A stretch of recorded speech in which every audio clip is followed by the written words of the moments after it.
Hello, everybody. Welcome to another episode of Chalkboard Chats, where we talk all things teaching and everything in support of teachers. And after yesterday's episode, that was, by the way, if you haven't watched it, the invisible workload of teachers. And I realized that the invisible workload, like the burden of it, doesn't stop when our job has ended. So at the end of our job, we still carry around that burden with us far into our free time. I have often had that my free time, my weekends, my holidays, for a big portion is taken up by thoughts about work, the worries, the regrets, the issues, if there's any at work, the fights that I've had with coworkers or with management, the frustrations. And it is so annoying when your free time is taken up by those emotions.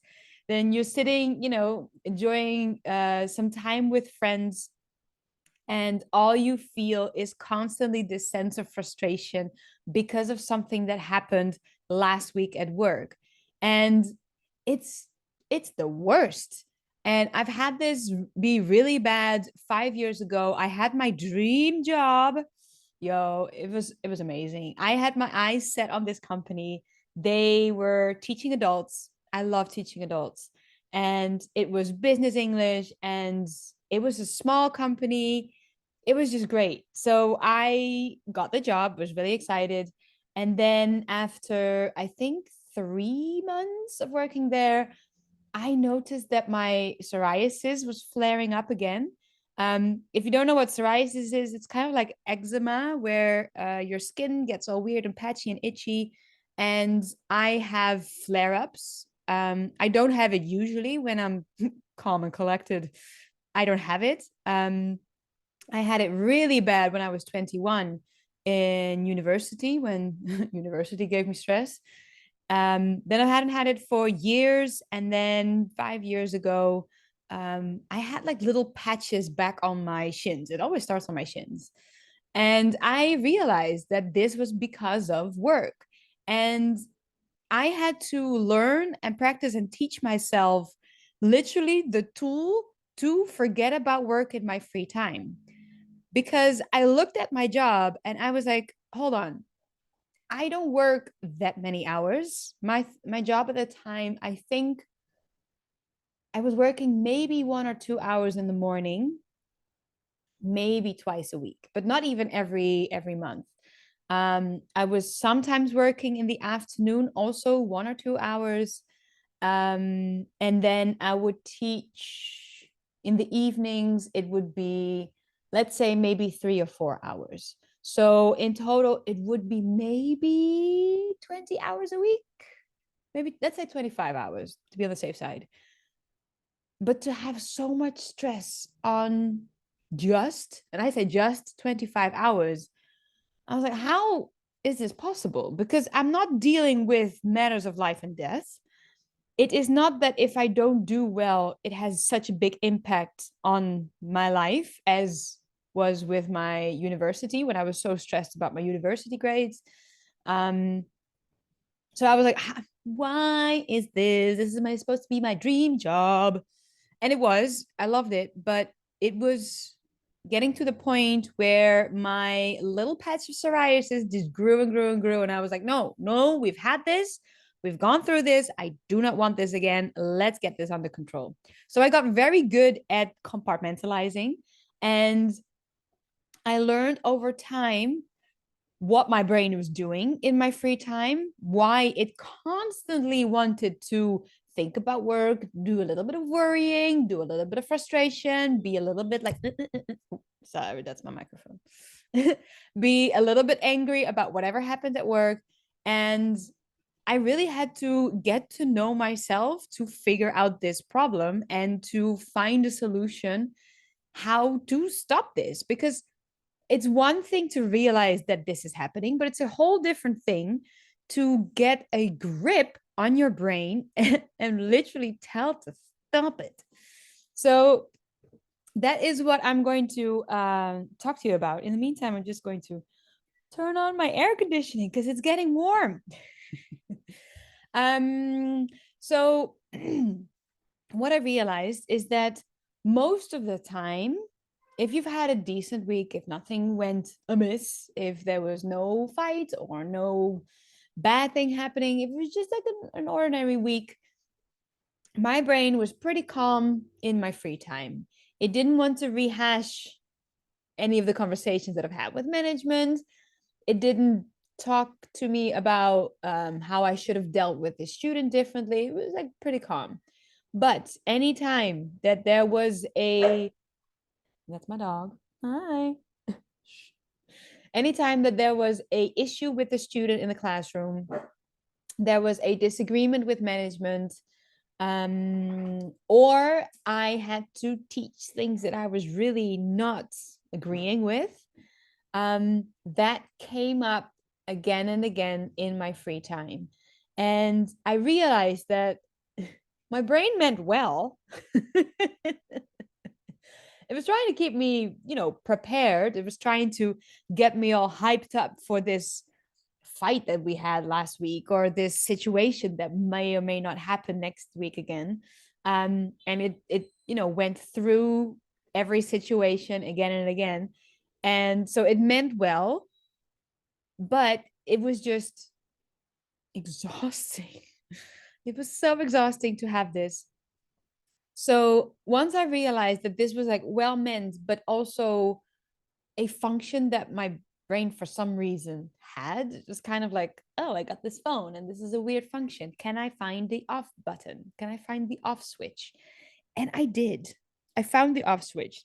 Now, my off switch is with pen and paper.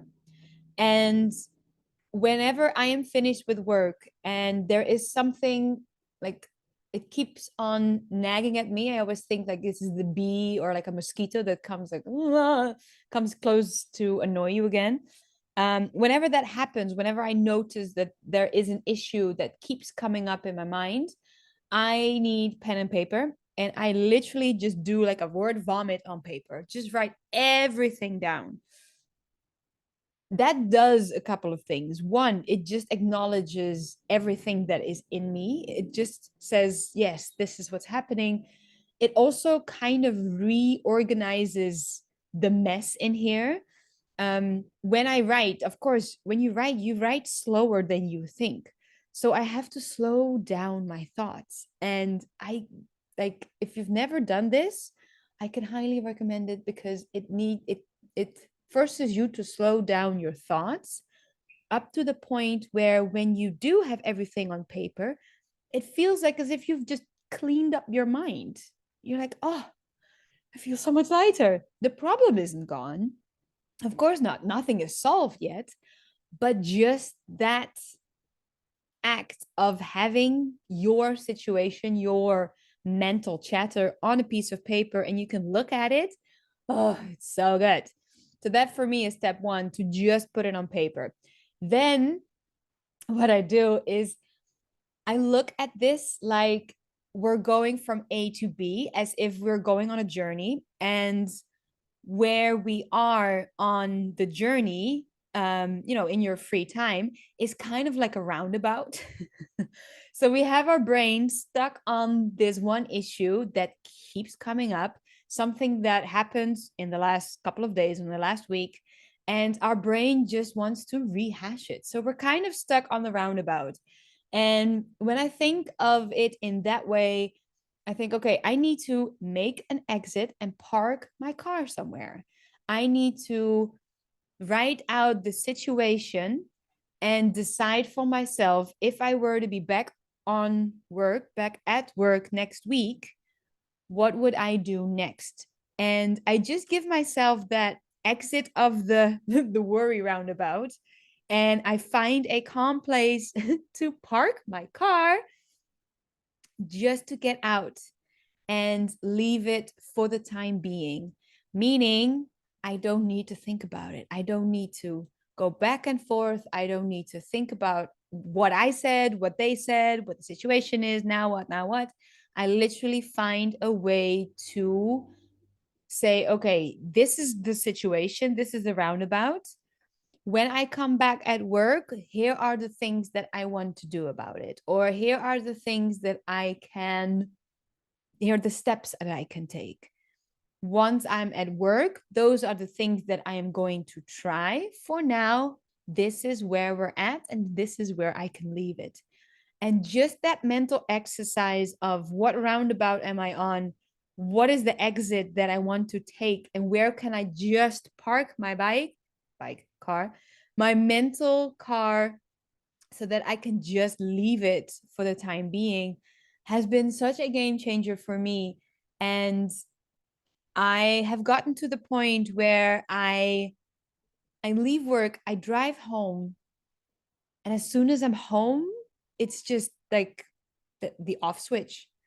So I also, when I'm at work, do not make any promises that I do anything at home after work, because I forget. I will say I will finish whatever it is the next time I'm at work, because as soon as I am home, just my mind goes blank. There is nothing left. It is me in my free time just humaning.